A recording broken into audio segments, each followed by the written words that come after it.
কোনো সংস্থা নিষিদ্ধ করার কোনো আলোচনা সরকারের মধ্যে হয়নি। দাবি অনেকেই উঠতে পারে, দাবির সপক্ষে মানুষ অনেক কর্মসূচিও দিতে পারে। ব্যক্তির অপরাধের সাথে সংস্থার অপরাধকে আমরা জড়িয়ে ফেলছি না। এখন একটা সুনির্দিষ্ট অভিযোগের ভিত্তিতে একজনকে গ্রেফতার করা হয়েছে, তার ব্যাপারে একটা আইনি প্রক্রিয়া চলছে। তিনি অভিযুক্ত হতেও পারেন, অভিযুক্ত নাও হতে পারেন, সেটা আদালত দেখবে। আর আজকেও দেখলাম পত্রিকাতে যে ইসকনের পক্ষ থেকে একটা সম্মেলন করে বলা হয়েছে যে তাদের সাথে যাকে গ্রেফতার করা হয়েছে তার কোনো সম্পর্ক নেই।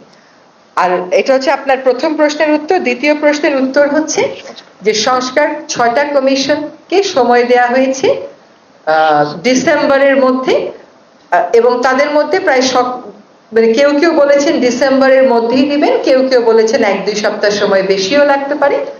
তো এই সংস্কারগুলোর সাথে নির্বাচনের একটা সম্পর্ক তো আছে।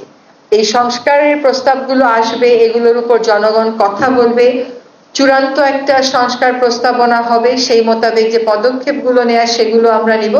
আমরা বারবার বলছি যত দ্রুত সম্ভব সংস্কার শেষ করে আমরা নির্বাচনের দিকে যাব। নির্বাচনের একটা প্রাথমিক নির্বাচন শুরু করার প্রাথমিক কাজগুলো কিন্তু হয়ে গেছে, নির্বাচন কমিশনও গঠন করা হয়েছে। কাজেই নির্বাচন যত দ্রুত সম্ভব সংস্কারগুলো, জরুরি সংস্কারগুলো শেষ করে তারিখ জানিয়ে দেওয়া হবে।